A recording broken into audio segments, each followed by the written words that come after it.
Iepazīsti Sēlijas cilvēkus, novada vietas, sako līdzi aktualitātēm un stāstiem informatīvajā raidījumā Sēlija sēj.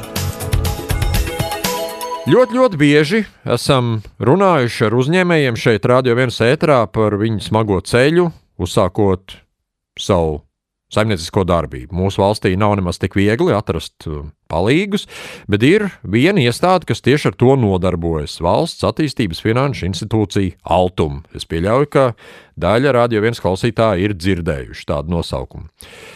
Kā, ko, kam, cik izdevīgi ir vai nav iespējams?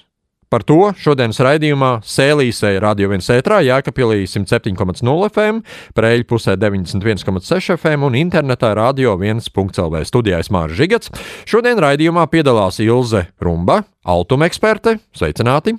Jā, labdien! Aleksejs no Jēkabpils, cilvēks, kas ir izmantojis šo pakalpojumu, un arī Daina no Rīgas, kas arī ir izmantojis šo pakalpojumu. Jūs subsidējat daudz bērnu ģimenes, atbalstat lauksaimniekus, biznesa plānus un daudz cits labs darbs darat, bet pavisam nesen jūs uzsākāt jaunu interesantu finansēšanas līniju, sapņo par mājokli reģionos. Ir iespēja. Tad mazliet precizēsim, Rums kundze, kā tad tur īsti ir? Šī atbalsta programma, kad sākās, cik viņa ilgi būs un kas tas tāds ir pa velnu, ko šobrīd jūs piedāvājat? Ja? Jā, paldies, Māri. Šī programma ir jauna. Principā mēs esam no 29. oktobra aktīvi darbojamies un jau pieņemam klientu pieteikumus. Un šī ir programma, kas ļauj iedzīvotājiem iegādāties savu mājokli reģionos. Tātad mēs nosacām visu Latviju, izņemot Pierīgas reģionu.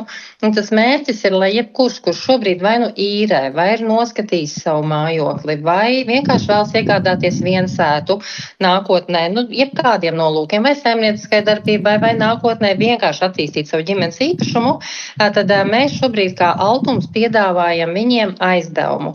Un aizdevumam ir ļoti labi nosacījumi tādā ziņā, ka mēs finansējam līdz pat 95% no iegādes vērtības. Un ir daži gadījumi, kad vērtējums ir nedaudz zemāks, tad mēs finansējam līdz pat 100% no vērtējuma. Tā kā faktiski tā ir tāda ļoti laba iespēja iegādāties kaut ko savu, noskatītu, attīstīt savu lauku nostūri vai savu dzīvesvietu. Jā, tā ir valsts programma, ja? Tā ir valsts programma, jā, viņa sniedz līdz ar to arī atbalstu tieši reģionu iedzīvotājiem, kur varbūt to finansējumu bija krietni grūtāk vai pat dārgāk saņemt, vai dažkārt nebija vispār iespējams saņemt. Līdz ar to tas, ko mēs aicinām klientus, mēs vienmēr aicinām vērsties pamatbankā, vērsties tur, kur arī saņem ienākumus. Pirmais ir jautāt savai bankai, vai viņa finansētu šo, un ja tie nosacījumi ir vai nu neizdevīgi, vai vispār ir atteikums, tad mēs kā Altuma arī izvērtējot kredītspēju, protams, paskatoties, vai mēs vispār drīkstam šim klientam piešķirt vēl finansējumu, mēs izskatām iespējas un tad piešķiram šo aizdevumu.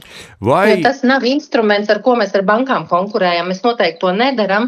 Šis ir vairāk instruments, ka ja bankas nedod, tad mēs esam gatavi finansēt reģionu mājokļus. Vai mēs arī ar jums varam runāt par zemes iegādi, vai mēžu, vai lauksaimniecībā izmantojamo zemi, vai vienkārši zemītes varbūt grib ieguldīt naudiņu, kā teikt, atstāt savām bērniem, mazbērniem, kā ir? Ir tā, ka šī programma tieši paredz mājokļu iegādi, un ar mājokli mēs saprotam dzīvokli, māju vai viensētu. Galvenais, lai tur būtu šī dzīvojamā telpa. Ja viņai nāk līdzi meža zeme, tas ir pieļaujams un nav nekādu ierobežojumu attiecībā. Ja viņai līdzi nāk lauksaimniecības zeme, arī dzan, jo mums viensētas ir ļoti tādi kompleksi, miksēti īpašumi, bet tad tur jābūt dzīvojamai mājai uz šīs zemes. Tikai zemes iegādi vai tikai meža zemes iegādi, tas nav šīs programmas mērķis. Es vēršos pie Jēkabpils iedzīvotāja Alekseja. Kā jums veicās? Cik ātri jūs atradāt īpašumu un cik ilgs bija tas laiks, kamēr viņš nokļuva jūsu īpašumā? Tas bija grūti, Jēkabpils pusē daudz īpašumu, bija no kā izvēlēties? Labdien, jā, vēlreiz.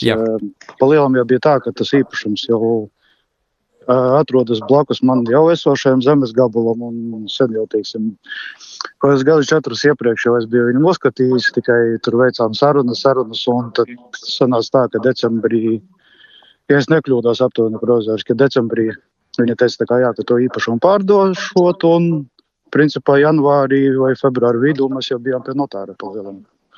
Kārtojām dokumentus pārtlikušos.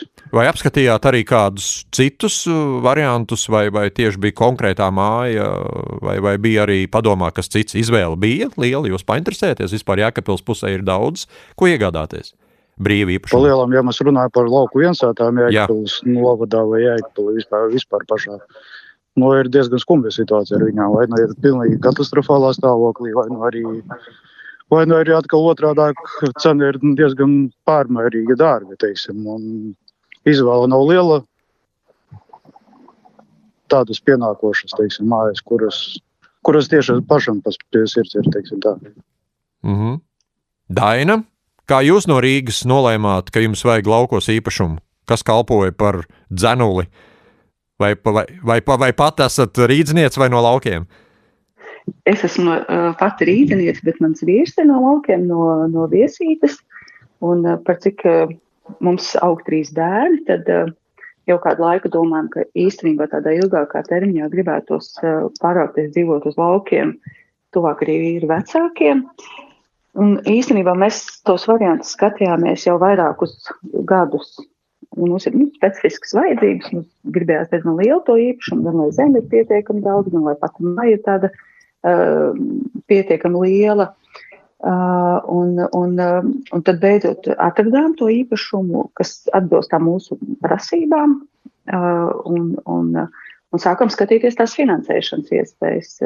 Negāja viegli, vērsāmies sākumā savā bankā, kad mūsu banka teica, ka māja ir pārāk sliktā stāvoklī un arī vieta ir diezgan nomaļa. Tad gājām vēl uz vienu komercbanku, arī tur mums nebija atsaucības. Un tad viena drauga teica, ka es dzirdējuši, ka Automīna jauna programma.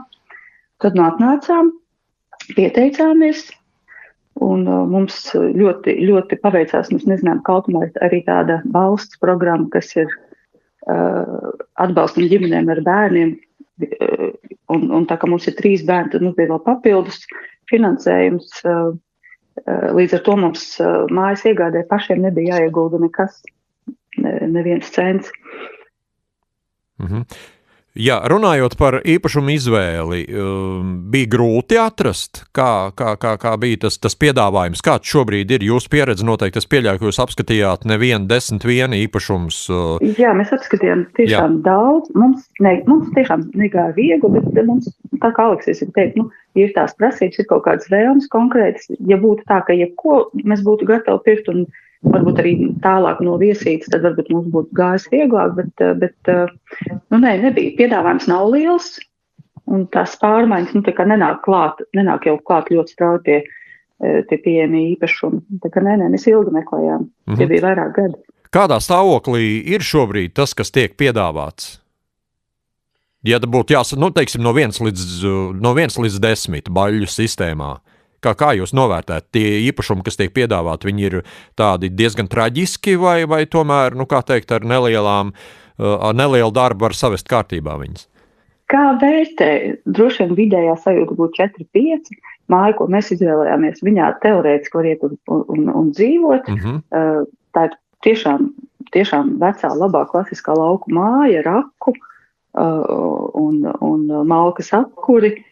Principā, ja ir apstākļi un nav liels prasības, tad var iet un dzīvot, bet kopumā tiešām mājas, ja skatās lauku mājas, tad viņas pārsvarā tomēr ir diezgan sliktā stāvoklī.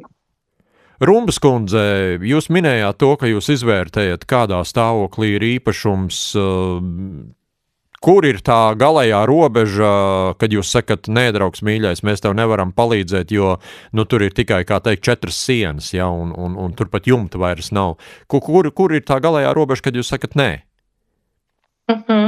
Es vēl gribēju par to pieejamību iekomentēt. Tīri, ja mēs skatāmies 6 mēnešu periodā, tad tieši Jēkabpils novads mums ir viens no top 3 aktīvākajiem. Un tas ir viens no novadiem, kur mums tiešām pieprasījums pārsniedz piedāvājumu. Mums atnāk klienti, viņi saka, ka mēs gribam, pareiķiniet, cik mums sanāk, un tad viņi saka, viņi ilgstoši tieši Jēkabpils novadā meklē, jo tas ir ļoti, ļoti šobrīd pieprasīts. Bet īpašumiem, jā, man ir godīgi jāsaka, ka mūsu programmā nonāk īpašumi vai nu apmierinošā vai sliktā stāvoklī. Ļoti reti, kad ir izremontētas skaisti un tiešām īpašums labā stāvoklī ir, bet tie no katra, no 10 varbūt viens. Un tās minimālās prasības mums ir tādas, ka tam īpašumam ir jābūt tīri ar komunikācijām, tad tur ir jābūt elektrībai, ir iespējai, ka ir ūdens pieejams, ja labierīcības varbūt iekšā ārā, tam nav tik liela nozīme, galvenais, ka viņas ir, un mājai ir jābūt drošai. Tā tad ir jābūt stabilām sienām, jumtam, kurš netek, un logiem un durvīm, un ir jābūt iekštelpās apdzīvojamai pilnībā vismaz vienai istabai, droši eksploatējamai, tad virtuvei un labierīcībām, ja viņas mājā ir.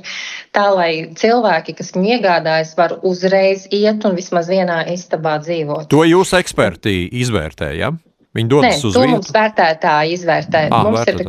Mēs pasūtam kā altums vērtējumu. Ja klientam ir, mēs pieņemam, bet mēs arī šajā programmā mums ir unikāla iespēja, ka mēs klienta vietā veicam vērtēšanu.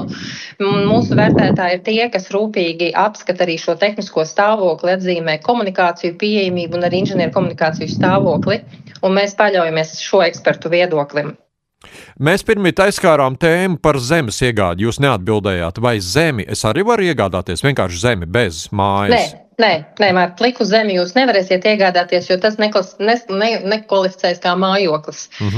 Arī zeme, ja uz viņas stāvēs pirtiņa, diemžēl nebūs šīs programmas ietvars, jo šeit ir svarīgi, lai tas ir mājoklis, kas atbilst arī klasifikācijas kodam, kas ir dzīvojamā māja. Jūs aizskārāt pirmīt tēmu par to, ka Jēkabpilī šobrīd ir vairāk pircēji nekā iespējams iegādāties īpašums, kā teikt, Cēlijas puse ir ļoti pieprasīta. Kā ir ar pāriem reģioniem? Jums noteikti ir kāda informācija, kas ir ar Kurzemi, Latgali, Vidzem, Zemgali. Kā tur notiek? Kā tur jums klājās?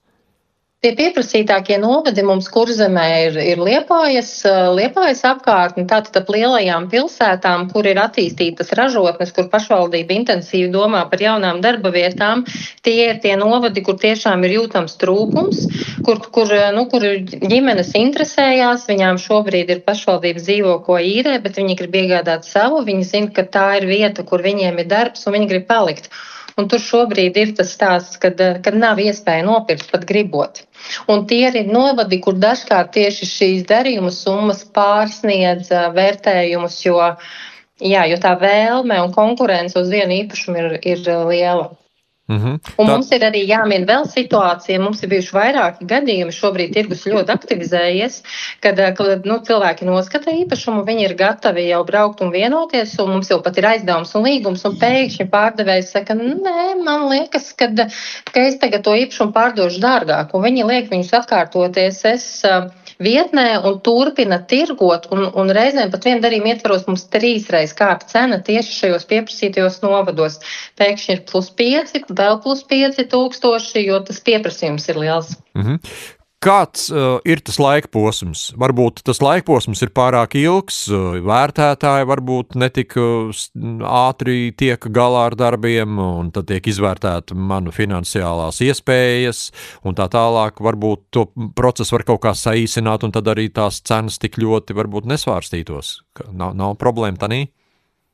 Nē, mēs esam ļoti šobrīd ātri, man jāsaka, priekš vispār šīs nozares, jo kredītspēja tas ir pie lielāka pieprasījuma 2 dienas, bet principā mums ir tā, ka mēs pat dienas laikā jau zvanam klientam un sakam, ka jā, mēs jums dodam, tad mēs pasūtam vērtējumu, un vērtētāji mums šobrīd tiešām garantē arī, ka viņi 7 darbdienu laikā šos vērtējumus pagatavo.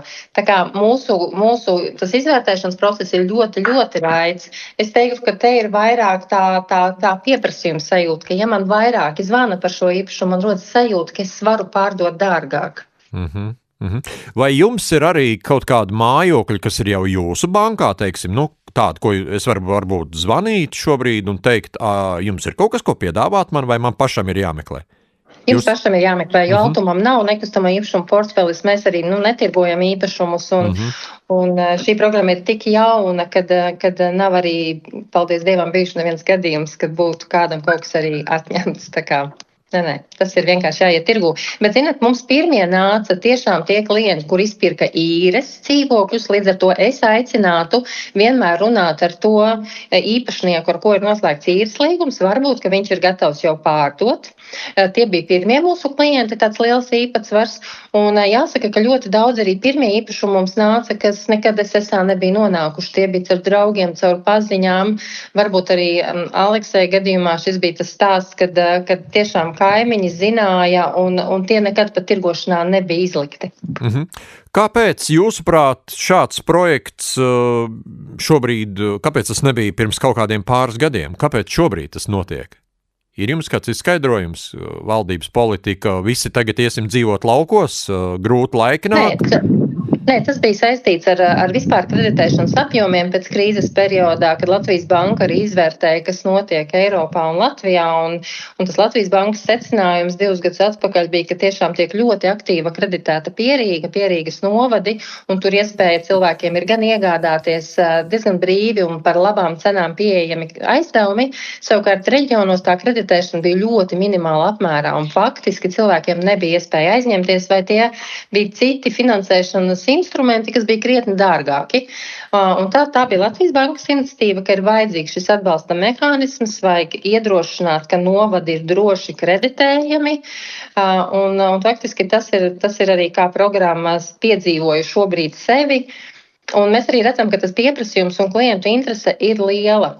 Jau pirmajos 6 mēnešos tiešām ir pārdesmit miljoni jau pieprasīti, kas ir tā vajadzība, ka ir vēlme iegādāties. Līdz kuram laikam ir šī programma aktīva? Programma būs mums aktīva līdz 30. gadam. Šobrīd viņa ir apstiprināta, tātad tie mums ir piešķirti 105 miljoni kopā uz programmu, un jāsaka, ka izstāsta, ka programma būs tiešām pietiekama, vajadzības apmierinās, nav tāda baža, ka mums varētu finansējums nepietikt. Tā kā 5 gadus, un programma arī neparedz ierobežojumu, ka tam ir jābūt pirmam īpašumam. Tas var būt jebkurš kārtējais īpašums, ko ģimene vai iedzīvotājs ir noskatījis. Vienīgais nosacījums, ka vienlaikus var būt aktīvs viens aizdevums. Tātad es varu nopirkt vienu, kad es viņu izmaksāju, es varu vēl programmas ietvaros nopirkt arī otru, ja es gribu. Kā ir ar Eiropu? Kā citviet tas ir programmas darbojās arī pie mums kaimiņos, vai jums nav tāda informācija?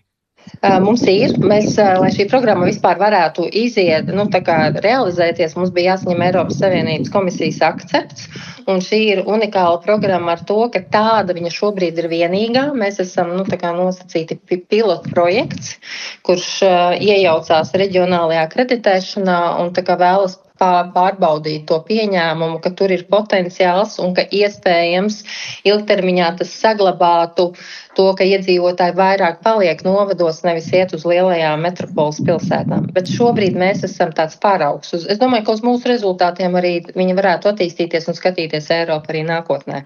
Vai nākotnē varētu būt, ka ir iespējams arī caur šādām programmām iegūt īpašumu, iegādāties Lietuvā, Igaunijā, tuvākos kaimiņos? Es domāju, varbūt ne tur tālāk Polija, Vācija, bet varbūt tepat kaimiņos, jo ir pierobežas un ir radinieki vienā pusē un dzimtas mājas, kā teikt, bijuši Igaunijā, kā Valga, piemēram, vai pie Lietuvas robežas. Ir kādi plāni, jūs esat domājuši par šādu lietu? Mēs neesam. Par cik tas ir tomēr iesaistīts arī valsts finansējums, tas tomēr ir vairāk tiešām par īpašumiem Latvijā, par mājvietu šeit, mūsu teritorijā. Mēs finansējam arī tos iedzīvotājus, kas ir Eiropas Savienības pilsoņi. Mēs finansējam un ļaujam iegādāties šeit mājokļus arī tiem, kas ir mūsu pašu pilsoņi, bet strādā ārvalstīs un saņem ienākumus tur. Bet tas mūsu mērķis ir pēc iespējas padarīt mājokļus pieejamus šeit Latvijā. Bet tas vien nozīmē, ka pavisam drīz mums pilnīgi, varbūt ne visi, bet lielākā daļa šo viensētu, kas ir vēl kā teikt, pamestas varbūt, nav apdzīvotas, tiks izpirkts, jo pēc jūs teiktā es saprotu, ka šobrīd tas pieprasījums ir bezmaz vai lielāks nekā to īpašumu mums ir. Jūs esat apzinājuši pēc kaut kādiem datiem, cik mums Latvijā ir vispār šādu īpašumu? Jā, man bija pētījums, es varbūt tagad precīzi tos ciparus nepateikšu, bet viņi ir ļoti ierobežots skaits. Es arī izpētīju, ka tikai 5% īpašumi pārsniedz to mūsu maksimālo aizdevumu summu līdz 74%. Pārsvarā visi ir mūsu aizdevumu summas ietvaros. Un tie īpašumi, kas ir vēl vismaz apmierinošā stāvoklī, man liekas, ka viņi bija līdz 500, ja es tagad nemaldos. Viņi tiešām ir ļoti maz, jo vai nu jau ir īpašumi, kur ir graustu līmenī, kuri faktiski ir tikai pamati un zemesgrāmatā ierakstīts ēkas, bet dabā viņu vairs nav. Vai arī ir tagad daži, kuras ir jaunas viensētas, pa jaunam tiek būvētas, bet tie ir lielie apjomi un mūžiņu kategorija, kas nav mūsu segments. Tā kā es teiktu, katra māja, kas novadā atrod saimnieku, un saimnieks, kas ir gatavs ieguldīt, lai uzturētu viņu un čubinātu ar vien labākā līmenī, man liekas, tas ir tāds ļoti liels ieguvums. Aleksej kungs, es vēršos pie jums.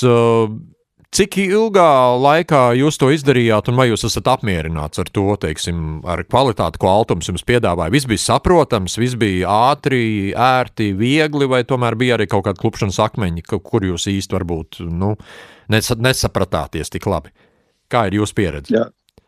Jā, tu neesi, cik ātri es ieguvu aizdomu vai... Jā, viss tas process kopā, kā jūs, teiksim, izdomājāt un atradāt, un kā Altums jums labi viss izdarīja, vai tomēr ir pa ko jāpasūdzās? Plēl, tā kā es iepriekš arī teicu, ka tas īpašums jau iepriekš bija atrasts. Tad jums bija vieglāk, jā, man bija vieglāk tādā ziņā, ka tikai man bija jāgaida, kad, teiksim, īpašnieks piekritīs viņu pārdot. Tas ir pirmkārt, tas otrkārt, nezinu, no Altuma pilnīgi pretenzija nekāda nav, tur bija ļoti ātri un zinoši, teiksim. Cilvēki, kas jums palīdzēja. Cilvēki, jā, kas palīdzēja to, teiksim, sakārtot gan kredītu, gan arī novērtējumu un visu tā kā pa lielam, es teiktu, principā gāja tā gludi, teiksim. Dainas kundze, kāda jūsu pieredze? Viss gāja gludi, nebija nekāda klupšanas akmeņa. Mēs noskaidrojām, ka atrast īpašumu bija pats grūtākais. Tā mūsu stāstā tieši tā arī bija, un savukārt Altuma pusē mums bija, es jau teicu, pāris pārsteigumu, viens, ka bija tas papildus valsts atbalsts, kas saucās laikam balasts, un otrs, ka mums nebija jātaisa vērtējums, nebija pašiem jāmeklē, kas vispār ar to nodarbojas, un nebija par to jāmaksā, kas arī ļauj mums ietaupīt vēl līdzekļus. Man liekas, kopumā tas viss process no brīža, kad mēs pieteicāmies, līdz brīdim, kad to jā mums pateica burtiski, man liekas, tiešām, ja ne nākamajā, tad aiznākamajā dienā, un tad kādu nedēļu mēs to vērtējumu gaidījām, tad ļoti aši līguma parakstīšana, tā kā tas bija ļoti ātri salīdzinoši, varbūt ar mūsu pieredzi iepriekšējā Komercbankā, tas bija pat nedaudz pārsteidzoši ātri. Brīnišķīgi. Ir lietas, ko valsts var izdarīt. Parasti jau mēs to valsti, kā teikt, rājam par visādām nebūšanām, un ir jau arī par ko.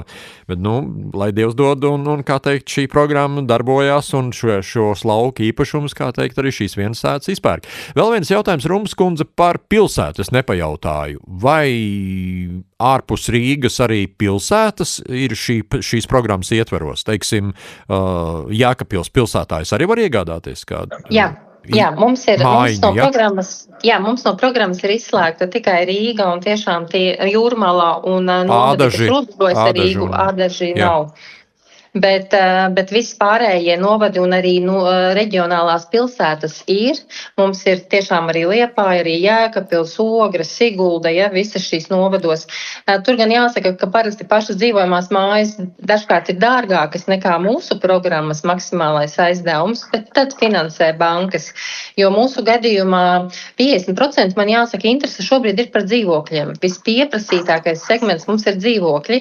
Tad pēc tam nāk jau dzīvojamās mājas, gan pilsētās, gan ārpus pilsētām, un tad viensētas, kas arī jau 15% īpatsvars ir pietiekami labs. Rūpniecības tādas telpas, tas neietilpst šajā programmā? Nē. Mēs arī šodien, es taisni braucu no pašvaldību direktoru sajieta, un mēs runājām, ka arī pašvaldību izsolēs ļoti šobrīd pārdod mājokļus, gan dzīvokļus, gan mājas.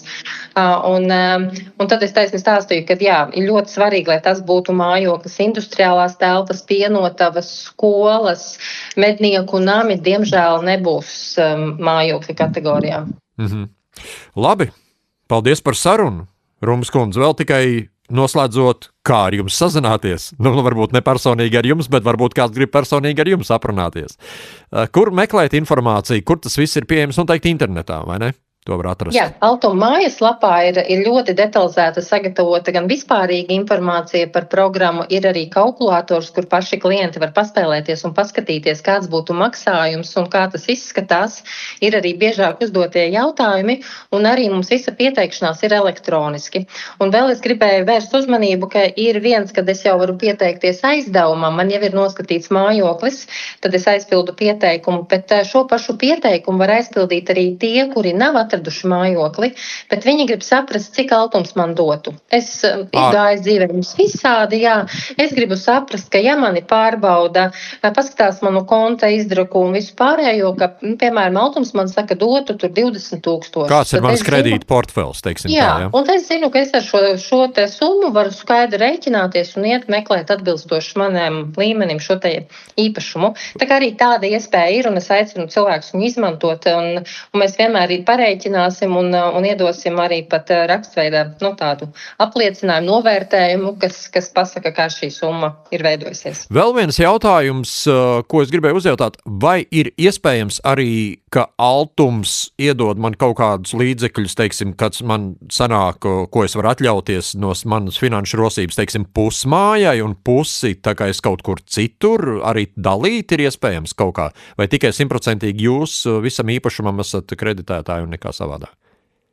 Mēs esam, parasti bankas, ja finansē viena banka visu objektu, šai gadā tāds kombinētā aizdevuma dalīt nevar, dalīt nevar. Jā, bet ja tas mājoklis ir tiešām mūsu cenu kategorijā līdz 74,000, tad viss, kas klientam ir vajadzīgs, ir viņa paša dalība 5%, kas tieši nav liela summa, tas ir minimālais. Un redzat, kā arī Daina stāstīja, tad ir 10% ģimenes, kas ir izmantojuši arī balstu, un pat ja klients pats to nezina, mēs tiešām piedāvājam, skatāmies. Un reizēm mums ir arī klienti, kas nāk, kuriem ir jau kaut kas pārdots, viņiem ir pietiekami savi līdzekļi. Tad viens ir, ka viņi ņem mazāko aizdevumu, bet otrs mēs vienmēr arī aicinām, ka varbūt ir vērts šobrīd aizņemties maksimumu un ieguldīt remontā, padarīt šo īpašumu patīkamu dzīvošanai, un tad, ja paliek vienmēr brīvi līdzekļi, var atdot, kur ātrāk tas ir bez komisijas, jebkurā laikā iespējams. Liels paldies par sarunu! Liels paldies par sarunu gan Aleksei kungam, gan Dainas kundzei. Ilze Rumba, mums Altuma eksperte. Nosauciet programmas nosaukumu, jums tik ļoti labi skanēja pirms tam. Aizdevums mājokļu iegādē reģionos. Jā, reģionos, ar uzsvaru reģionos. Jā, paldies jums, Māri. Paldies par sarunu, lai mums veicās. Visu labu, atā! Šis bija informatīvais raidījums Sēlijas sēja par Sēlijas cilvēkiem, novada vietām, aktualitātēm un stāstiem Radio 1 raidījumā Sēlijas sēja trešdienās 16:10 un atkārtojumā sestdienās 11:11 un svētdienās 15:15. Sēlijas sēja finansē Mediju atbalsta fonds no Latvijas valsts budžeta līdzekļiem. Par raidījumu cikla Sēlijas sēja saturu atbildes Jā, Radio 1.